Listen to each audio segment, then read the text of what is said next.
So open up the box here. Let me see if I can get my light better.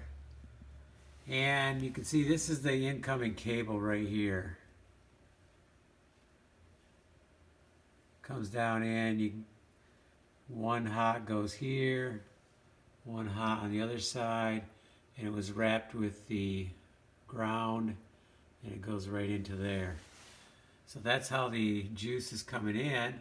And then this top breaker, we can see these, the red and the black, and if we follow them back, they go to the wire in the back there, which is the wire we knew was for the dryer. So that is the dryer. It was labeled correctly. Oops, let's get the light better here.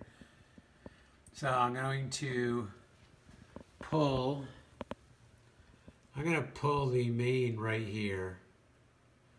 That should pull all the juice over from that. Well, everything really. So I'm going to lose my lighting, but I got my headlight on. And then, as long as everything goes off,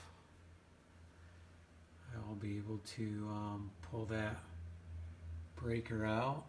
And we do have a wire in front of it. That's going to be a little bit tough, but we'll see what I can do.